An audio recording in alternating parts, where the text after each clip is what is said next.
ॐ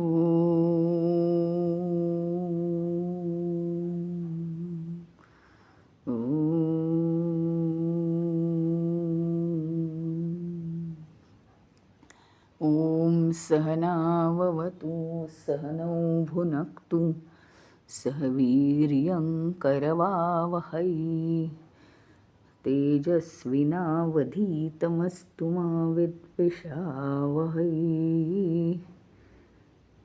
ॐ शान्ति शान्ति शान्तिः। अखण्डमण्डलाकारं व्याप्तं येन चराचरं तत्पदं दर्शितं येन तस्मै श्रीगुरवे नमः। अज्ञानतिमिरान्धस्य ज्ञानाञ्जनशलाकया चक्षुरुन्मीलितं येन तस्मै श्रीगुरवे नमः। गुरुर्ब्रह्मा गुरुर्विष्णु गुरुर्देवो महेश्वरः गुरुरेव परं ब्रह्म तस्मै श्रीगुरवे नमः। स्थावरं जङ्गमं व्याप्तं यत्किञ्चित् सचराचरं तत्पदं दर्शितं येन तस्मै श्रीगुरवे नमः। चिन्मयं व्यापि यत्सर्वं त्रैलोक्यं सचराचरं तत्पदं दर्शितं येन तस्मै श्रीगुरवे नमः। त्वमेव माता च पिता त्वमेव बन्धुश्च सखा त्वमेव विद्याद्रविणं त्वमेव सर्वं मम देवदेव त्वमेव सर्वं मम देवदेव।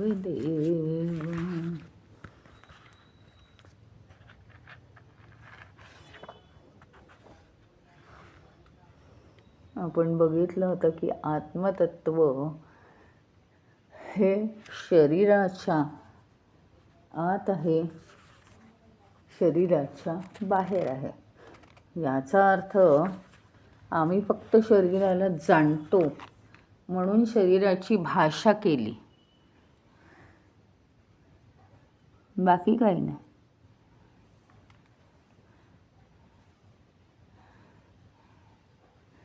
आम्ही फक्त देहाला जाणतो आणि ते सुद्धा चांगल्या रीतीने जाणतो। देह म्हणजे मी आहे असं आम्हाला अगदी ठाम माहिती आहे। त्या पद्धतीने ती भाषा केलेली आहे की ज्या शरीराला तू मी म्हणतोस त्या शरीराच्या बाहेर आणि त्या शरीराच्या आत आत्मतत्व आहे। आणि परत आधीवरती काय सांगितलंय? आत्मतत्व म्हणजे मी आहे। म्हणजे थोडक्यात काय, जर आत्मतत्व म्हणजे मी आहे आणि तू ज्या शरीराला मी म्हणतो त्याच्या आत आणि बाहेर आत्मतत्व आहे, ह्याचा अर्थ ज्या शरीराला तू मी म्हणतोस ते चुकीचं आहे हे इनडायरेक्टली सांगितलेलं आहे। पण तरीसुद्धा आम्हाला फक्त ओळख शरीराचीच चांगली आहे म्हणून ते आचार्यांना तसं सांगावं लागलं। पण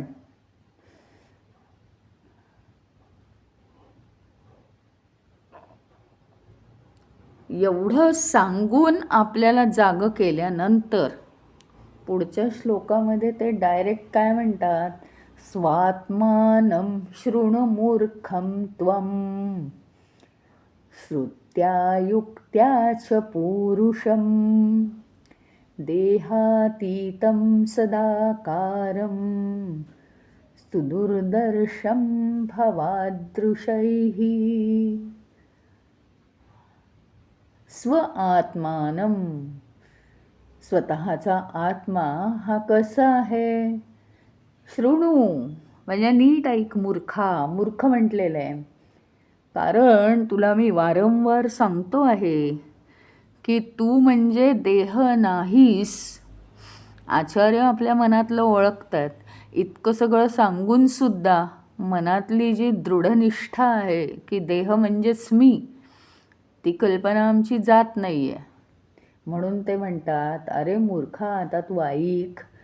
शृणू मूर्खत्वम. तू हे ऐक की स्वात्मानं श्रुत्या युक्त्या च पुरुषम. जो परमात्मा आहे, आत्मा आहे, या आत्म्याबद्दल तू जे ऐकलं आहेस त्यालाच पुरुषसुद्धा म्हणतात. पुरुष याचा अर्थ आत्मा, परमात्मा. वेगळा अर्थ आहे. पुरुष आणि प्रकृती. प्रकृती म्हणजे माया किंवा हा मायाजाल संसार, आणि पुरुष म्हणजे परमात्मा. देहातीतं सदाकारम. देहातीत आहे तो, देहाच्या पलीकडे आहे, पण तरीसुद्धा देहामुळे तो आकार घेतो. आणि देहामुळे आकार घेऊन तो आपल्याला तसा दिसतो. पण तो काय आहे? देहातीतम आहे, देहाच्या पलीकडे आहे. मग आता हा श्लोक आहे आपल्यासमोर. हा आपण कसा कसा जाणून घेणार? हे एक सिद्धांत आहे की तुला सांगितलं पण तुझ्या लक्षात येत नाहीये. हा जो परमात्मा परमात्मा म्हणून जे तू ऐकतोस, तर दुसरा तिसरा कोणी नाही, तू स्वतः आहेस. आणि तो कसा आहे?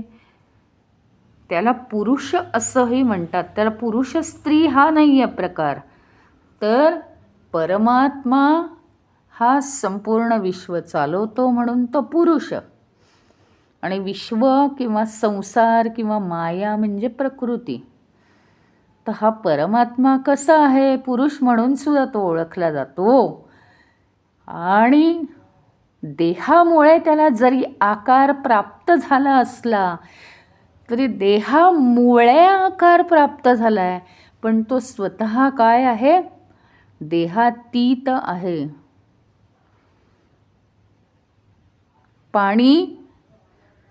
पाणी काय आहे? निराकार आहे. भांड्यामुळे पाण्याला आकार प्राप्त झाला आहे. इलेक्ट्रिसिटी काय आहे? निर्गुण आहे. इलेक्ट्रिसिटीला गुण नाही. पंख्यामुळे इलेक्ट्रिसिटी हवा देते, लाईटमुळे इलेक्ट्रिसिटी काय आपल्याला प्रकाश देते, गीझरमुळे इलेक्ट्रिसिटी आपल्याला गरम पाणी देते. म्हणजे हे गुण इलेक्ट्रिसिटीचे नाहीत. त्या उपकरणामुळे त्याला ते गुण प्राप्त घटकावर जरी झाले असले तरी सुद्धा ते त्याचे गुण नाहीत. आणि म्हणून गुणरहित अशा परमात्म्याला तू ओळखायला शिक, जाणायला शिक. आता इलेक्ट्रिसिटी तुमची कुठे आहे म्हटलं तर एका रूमच्या बोर्डमध्ये इलेक्ट्रिसिटी आहे. अजून कुठे आहे? घराच्या वायरिंगमध्ये इलेक्ट्रिसिटी आहे. अजून कुठे आहे? तर ती ह्याच्यात आहे, आमच्या घराच्या मीटरमध्ये आहे. हां, असं करता करता इलेक्ट्रिसिटी तर सगळीकडे आहे, कुठे नाही? प्रत्येकाच्या घरात इलेक्ट्रिसिटी आहे. इलेक्ट्रिसिटी सगळं काम करते, पण ती दिसते का? तिला गुण नाही, तिला आकार नाही. त्याच्यामुळे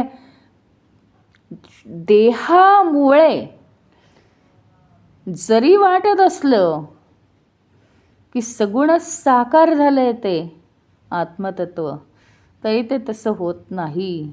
घटकाभर त्याला त्या देहाचा आकार प्राप्त झालेला आहे. आणि त्याचं जे मूळ कार्य आहे, देहाला चैतन्य आणण्याचं, देहाला प्रकाशित ठेवण्याचं त्याचं जे कार्य आहे, ते कार्य ते करतंय. आपण म्हणतो की एक ठराविक पुस्तक आहे, आता ते अस्तित्वात नाही, किंवा एखाद्या गोष्टीलाच आता अस्तित्व प्राप्त झालं आहे. तर एखाद्या गोष्टीला अस्तित्व प्राप्त होणं ही घटकाभराची गोष्ट आहे. थोडासा काळ, परंतु अस्तित्व ही चीज काय आहे? तर ते आहे परमतत्व.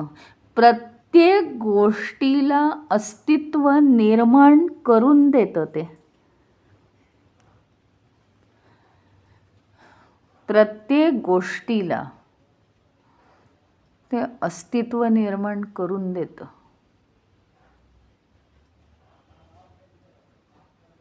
स्वतः काहीही करत नाही ते. स्वतः ते काहीही करत नाही.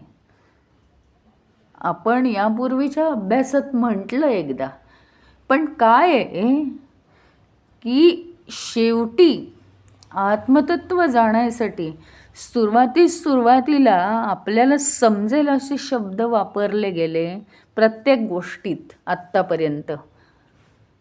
परंतु जर खरं समजावून घ्यायचं असेल तर काय आहे, तुम्हाला वाटेल की काय रोज मी शब्द बदलते, रोज भाषा बदलते. पण जसजसं स्टँडर्ड पुढे चाललेलं आहे तसं काय होतं आहे माहिती आहे की आधीच्या सगळ्या डेफिनेशन्स खोट्या ठरत आहेत. सगळे डेफिनेशन्स खोट्या ठरत आहेत. म्हणजे आपण एकदा म्हटलं होतं की हे जे अस्तित्व आहे, अस्तित्व ते म्हणजेच आत्मतत्व. आज असं म्हणायची वेळ आली आहे, सूक्ष्मता आहे त्याच्यात, की प्रत्येक गोष्टीला ते अस्तित्व निर्माण करून देतं. पण ते म्हणजे अस्तित्व नाही, कारण ते काहीच नाही आहे. आता ते काहीच नाही म्हणजे शून्य नाही असंही त्यांनी बॅलन्स केला आहे आचार्यांनी. शून्यवाद नाही आहे इथे. जर शून्यवाद असेल तर त्याच्यामुळे या जगताला अस्तित्व, गुण, आकार प्राप्त होतात. पण त्याला आकार गुण काही नाही आहेत. कुठलीही गोष्ट समजायला, मग ती जड असो किंवा एखादी सजीव वस्तू असो. सजीव वस्तू नाही होणार, सजीव मानव असू दे, प्राणी असू दे, तर त्याचं अस्तित्व सिद्ध व्हायला सगळ्यात मोठं कारण काय आहे तर आत्मतत्व. आत्मतत्व नसेल तर त्या गोष्टीचं अस्तित्व सिद्ध होत नाही. अस्तित्व म्हणजे असणं, ती गोष्ट असणं म्हणजे अस्तित्व. ते अस्तित्व केवळ आत्मतत्वामुळे सिद्ध होतं. थोडक्यात काय आहे माहिती का, आपल्याला या सगळ्या गोष्टी काय सांगतात, आपला शेवटी पॉइंट ऑफ व्ह्यू काय आहे, हे सगळं शिकून आपण काय करणार आहोत. तर हे जे अस्तित्व आहे, अस्तित्वाला नो डाऊट महत्त्व आहे या जगामध्ये. वस्तूंचं अस्तित्व, कुटुंबातल्या माणसांचं अस्तित्व, याला महत्त्व आहे. आपल्याला आचार्य असं सांगतात की हे जे अस्तित्व आहे, अस्तित्व ज्याच्यामुळे निर्माण झालं ते आत्मतत्व आहे. म्हणजे आत्मतत्व आहे ते मी आहे. म्हणून हे अस्तित्वाचा उगम कुठून आहे याचा मला अभ्यास केला पाहिजे. मला माझं, मला दुसऱ्याचं अस्तित्व कळतंय. आता जाणीव होतीये की हा दुसरा आहे, हा असा आहे, मी अशी आहे, मला कळतंय. मी आहे हे सुद्धा कळतंय मला. तेही आत्मतत्वाच्या प्रकाशातच कळतंय. खास काही मला वैशिष्ट्य प्राप्त झालेलं नाही, ते सगळ्यांनाच कळतं. पण अस्तित्व समजू शकतं, पण अस्तित्व निर्माण करणारी अशी कोणती वस्तू आहे तर ते आत्मतत्व आहे. आणि ते मी आहे आणि ते मला जाणायचं आहे. इथे सतत मनामध्ये प्रश्न निर्माण होऊन होऊन आत्मतत्व ही कोणतीही वस्तू नाही. मी म्हटलं ना की आत्मतत्व याला आकार नाही, याला गुण नाही, याला अस्तित्व नाही. आत्मतत्वाला अस्तित्व नाही. आत्मतत्व अस्तित्व निर्माण करतं. आत्मतत्वाला प्रकाश नाही, आत्मतत्व सगळं प्रकाशित करतं. एक गोष्ट तुम्ही घेऊन बसलात, त्याला प्रकाश आहे, त्याला लाल रंग आहे, त्याला निळा रंग आहे, तो देव आहे, तो श्यामल आहे, तो कोमल आहे, नाही. आत्मतत्व या भाषेचं मी म्हणते. सगुण साकार ईश्वराचं काहीच म्हणत नाही आत्ता इथे. आत्मतत्वाला अस्तित्व नाही, आत्मतत्व अस्तित्व निर्माण करतं. आत्मतत्वाला प्रकाश नाही, आत्मतत्व सगळं विश्व प्रकाशित करतं. त्याला काहीच असण्याची गरज नाही, ते आहे फक्त.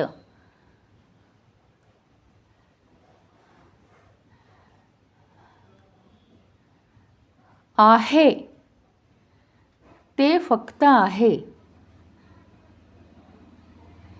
गंमत काय आहे ते सांगते. चिन्मयानंदांनी एक अतिशय सुंदर वाक्य म्हटलंय आणि त्याच्यामुळे क्लिअर होतात सगळ्या गोष्टी. Always try to be and not to become. When this be comes up, then it becomes. म्हणजे काय तर नेहमी तुम्ही कशाचा प्रयत्न करा, असण्याचा प्रयत्न करा. बस मी आहे, संपलं. मी आहे, बाकी कशाचाही प्रयत्न करू नका. बनण्याचा प्रयत्न करू नका. वेगळ्या भाषेत आणि अतिशय सुंदर सांगितलं, ते आहे आत्मतत्व. आत्मतत्व काहीही बनत नाही, ते अस्तित्व बनत नाही, ते प्रकाशक बनत नाही. केवळ त्याच्या असण्यानी सगळ्याला अस्तित्व येतं. मग आता इथे हे होऊ शकतं ऑब्जेक्शन, की त्याच्या असण्यानी अस्तित्व येतं. मग त्याचं अस्तित्व आहेच ना. मग ती झाली थोडीशी भाषा, कठीणच आहे ती. ह्याची उपनिषदाची भाषा कठीणच आहे. म्हणूनच हे सांगण्याचा प्रयत्न केलेला आहे की काहीही तुम्ही फक्त असण्याचा प्रयत्न करा, की तुम्ही आहात बस. काही बनण्याचा प्रयत्न करू नका. बस हे काम आहे का? हां, मी आहे, पण मी काम करीन मी करणार. म्हणजे ॲक्च्युअल ते मी काम करणार, पण मी त्या कामाचं करता नाही होणार.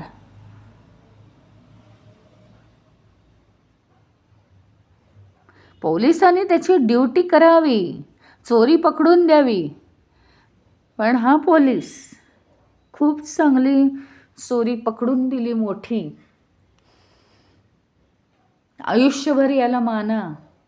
आणि माना ही गोष्ट ठीक आहे व्यवहाराच्या दृष्टीने, पण त्याचा अहंकार म्हणजे ते बनणं झालं. बनलो आपण एकदा. मी डिग्री होल्डर बनलो, मी डबल डिग्री होल्डर बनलो, मी असं केलं, मी तसं केलं. हे जे बनणं आहे तिथे आत्मतत्वापासून दूर जाणं होतं.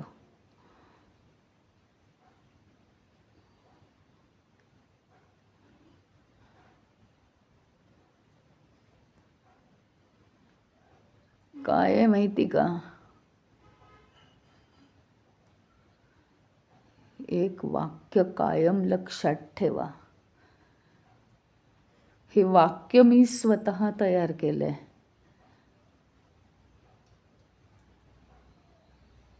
Of the fans and on the lights. नेहमी ज्या कवी कल्पना आहेत आयुष्यातल्या त्या सगळ्या बंद करा, ऑफ करा. आणि जर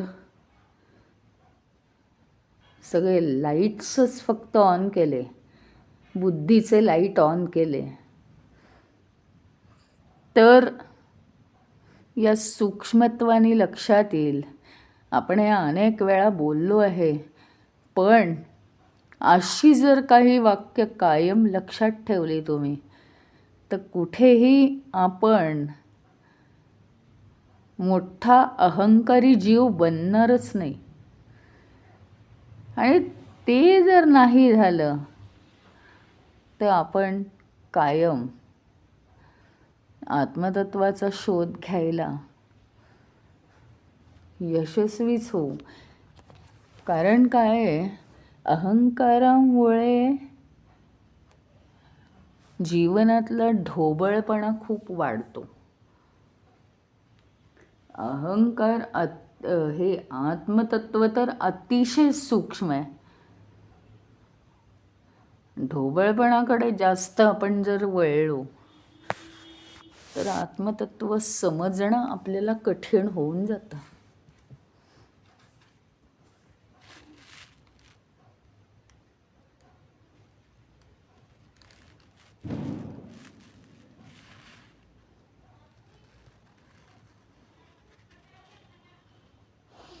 या विश्वामध्ये कितीतरी अभिव्यक्ती आहेत. कितीतरी, एक डॉक्टर आहे, एक इंजिनियर आहे, एक मोठा व्यापारी आहे, एक अजून काहीतरी आहे. कितीतरी अभिव्यक्ती. त्या अभिव्यक्त कसे होत आहेत, कसे समजत आहेत सगळ्या जगाला. केवळ आत्मतत्वाने प्रकाशित केलं आहे म्हणून.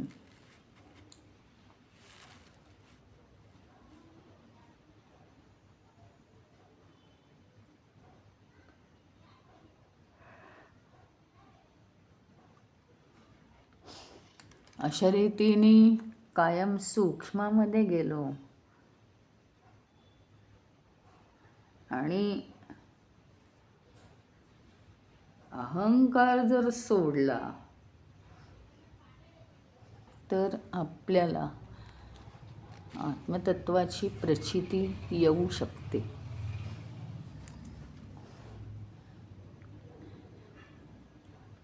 अहम शब्देन विख्यात एक एव स्थितः परः स्थूलत्वान्नैकतां प्राप्तः कथं स्यात् देहः पुमान्. अहम शब्देन विख्यात. अहम मी मी मी मी असं आपण म्हणतो मी आणि समजतो देहाला मी म्हटलंय. त्याचं कारण एक असू शकतं.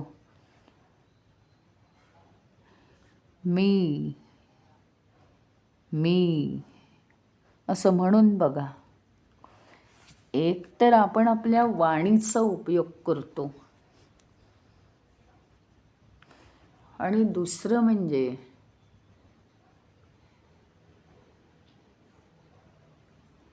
मी काल बाहेर गेले होते, मी कार्यक्रमाला आले होते, अशी वाक्य तुम्ही स्वतःच्या मनाशी बोलून बघा. मी म्हटलं की आपल्या हृदयात एक भाव निर्माण होतो मी बद्दल, की मी म्हणजे आदर्श, मी म्हणजे खूप छान. पण ॲक्च्युअल हा भाव हृदयात तयार होतो.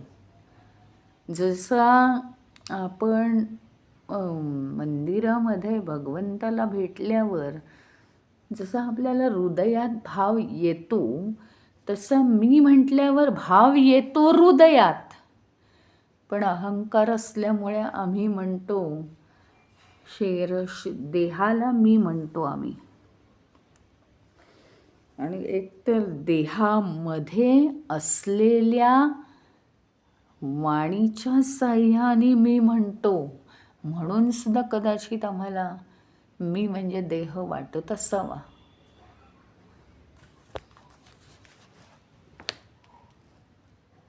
अहम शब्देन विख्यात. मी या शब्दाने प्रसिद्ध असलेलं एक एव स्थितः परः. हे बघा, मी या शब्दाने अस्तित्वात असलेलं असं केवळ एक आणि केवळ एकच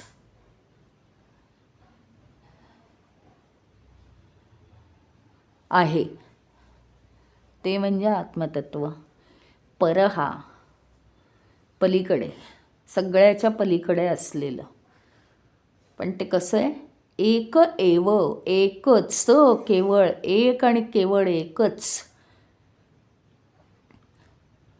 हे सांगा, जो बंगाली माणूस असेल, जो गुजराती माणूस असेल, तो त्याच्या भाषेत मी या शब्दासाठी काहीतरी म्हणेल. संस्कृतवाला म्हणेल अहम, इंग्लिशवाला म्हणेल आय, हिंदीवाला म्हणेल मैं, मराठी म्हणेल मी.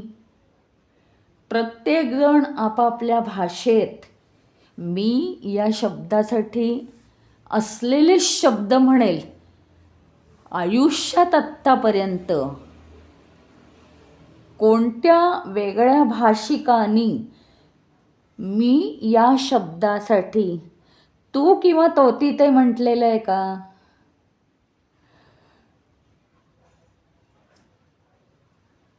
नाही. मी म्हटलं की मीच आहे. मी हा एकच आहे, एक एव. जो मी आहे ॲक्च्युअल मी.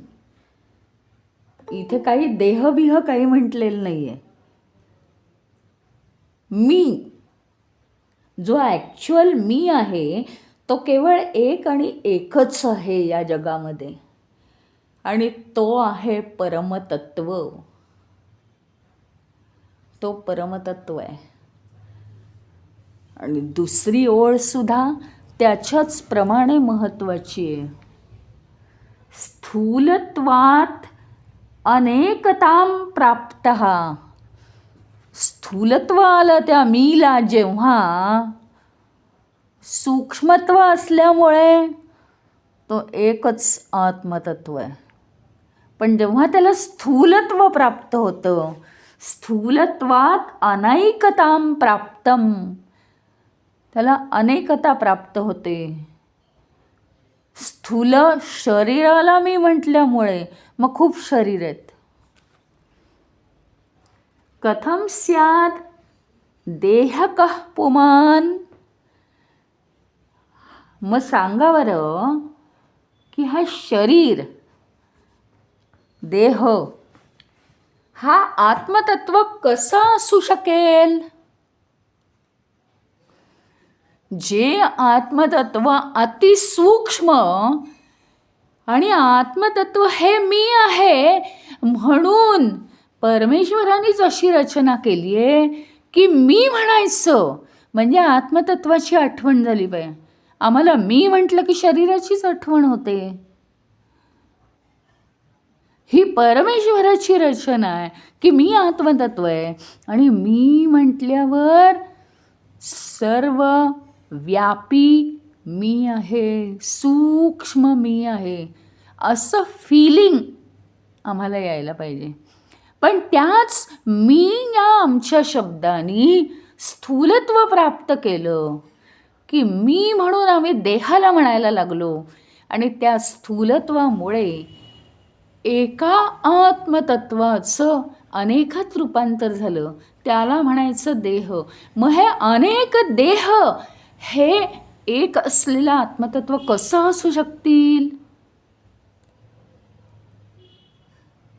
सिद्ध केलंय, सिद्धांत आहे हा.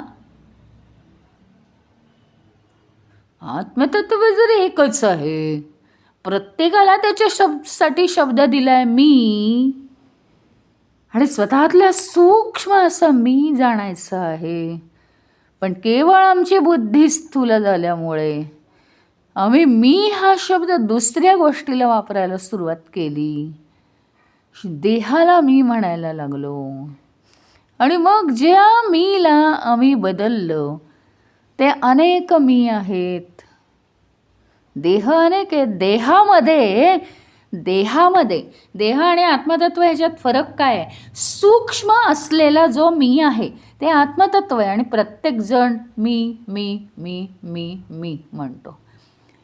पण जे देह दिसत आहेत स्थूलत्वामुळे निर्माण झालेले, ते देहामध्ये मी, तू, तो, ती, ते हे भाव आले सगळे. मग एकत्व असलेल्या आत्मतत्वाला अनेकत्व कसं काय बरं प्राप्त झालं? केवळ तुमच्या अहंकारामुळे, केवळ तुमच्या कर्तेपणामुळे, केवळ तुमच्या ढोबळपणामुळे, केवळ मन हे खालच्या दिशेने कार्य करत असल्यामुळे स्थूलत्व प्राप्त झालं.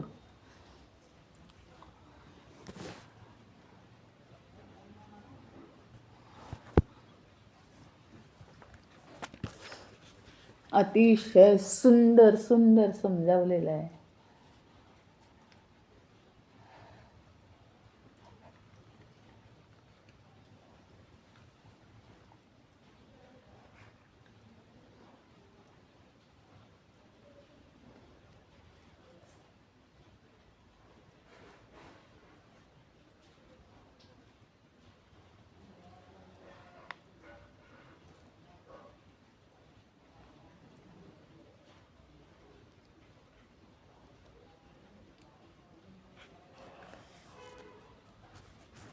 आपण या विश्वाच्या संदर्भात लावायला गेलो विश्वाच्या संदर्भात लावलं तर देहाचा संबंध आला. म्हणजे प्रत्येक ठिकाणी अमक्याचा मुलगा, अमक्याचा भाऊ, अमक्याची बहीण, हे ते, नाहीतर काय इंजिनियर, डॉक्टर, वास्तुतज्ञ वगैरे, म्हणजे सगळं हे सगळ्या काय आहेत, उपाधी आहेत.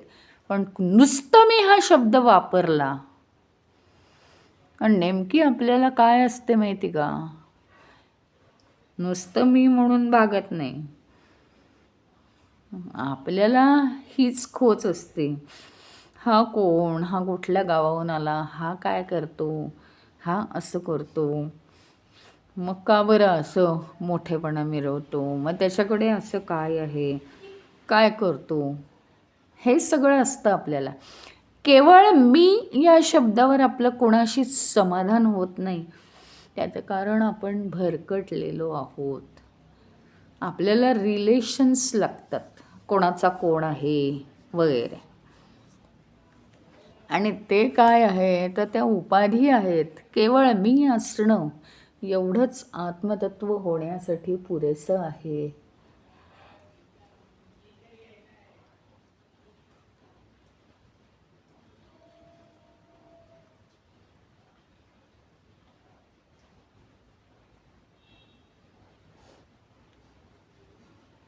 कितीही उपकरणं दिसू दे तरी वीज ही एकच आहे. ते विजेवर आपलं लक्ष गेलं पाहिजे. अहो, लाईट नसतील तर काहीच चालत नाही.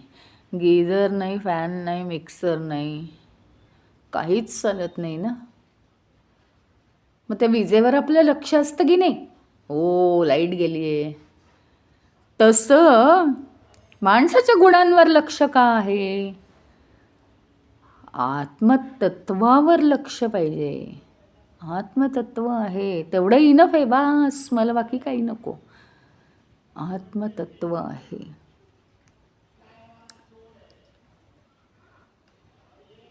कमी गुण जास्ती गुण दिसूच शकत नाही, फक्त आत्मतत्व आहे तिथे. इलेक्ट्रिसिटीमध्ये आम्ही दोष काढत नाही. फॅन बिघडलाय, फॅनमध्ये दोष काढू शकतो. अरे लाईट आहे पण फॅन चालत नाही, बिघडला असेल फॅन.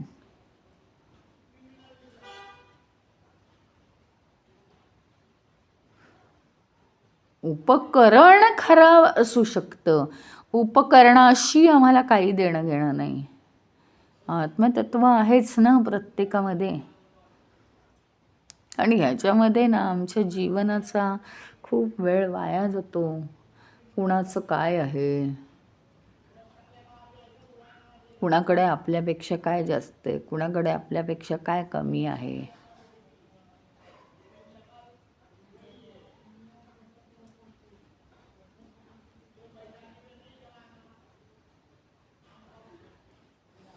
रिलेट करायला बघतो आपण प्रत्येक गोष्ट, आणि शरीर मन बुद्धीला जोडायला बघतो. असं झालं की काय होतं माहिती का, जे मूळ आत्मतत्व असतं ते त्याचं महत्त्व कमी होतं. आणि ते महत्त्व कमी होऊन काय उपयोग, आम्ही स्वतः तेच आहोत ना. आम्ही जर स्वतःला एवढं महत्त्व देतो तर आम्ही जर देह नाही, मग देहाला महत्त्व कमी दिलं पाहिजे. आम्ही काय आहोत हे आता आम्हाला कळलं. अहो काय झालं, एकदा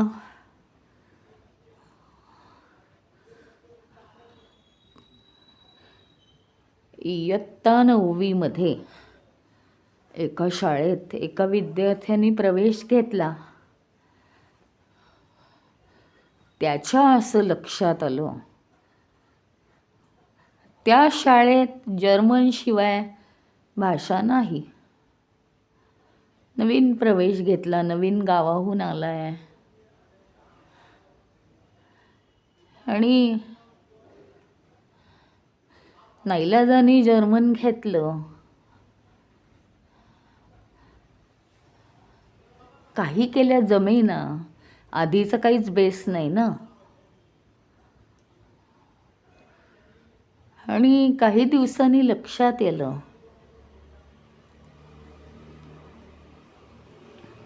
काही आपल्या वर्गातली मुलं ही जर्मन पिरियडला नाही आहेत. मग ती कुठे गेली, चौकशी केली.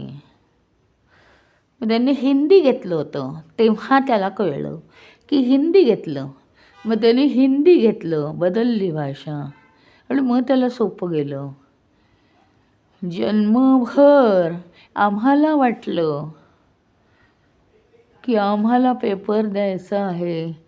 मी म्हणजे देह, मी म्हणजे देह, मी म्हणजे देह, मी म्हणजे देह हा पेपर द्यायचा आहे. आणि अतिशय कठीण आहे हो. देहाला मी म्हटलं की दुःख येतं, सुखातून पार पडू शकतो, दुःखातून पुढे जाता येत नाही आम्हाला. देहाला मी म्हटलं की देहाला यातना झालेल्या आम्हाला सहन होत नाहीत. देहाला मी म्हटलं की मनाला झालेले क्लेश आम्हाला सहन होत नाही. इतका कठीण आहे हा पेपर, इतका कठीण आहे. पण जेव्हा आम्ही बघतो त्याच्यापेक्षा एक दुसरा ऑप्शन अतिशय सोपा आहे. आत्मतत्वाला मी म्हणा, फक्त आत्मतत्वाला मी म्हणा, काही उरत नाही, काहीच उरत नाही. काही अभ्यास न करता पैकीच्या पैकी मार्क मिळतात. फक्त मनापासून आत्मतत्वाला जाणा आणि मी म्हणा त्याला अनुभव घेऊन. काहीही उरत नाही शेवटी.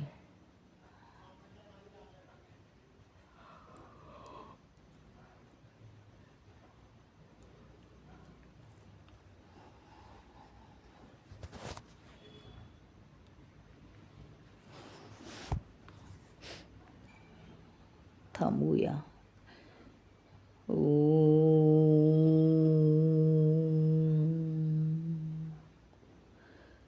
ओम पूर्णमदः पूर्णमिदं पूर्णात् पूर्णमुदच्यते पूर्णस्य पूर्णमादाय पूर्णमेवावशिष्यते. ओम शांति शांति शांति. हरि ओम श्री गुरुभ्यो नमः. हरि ओम.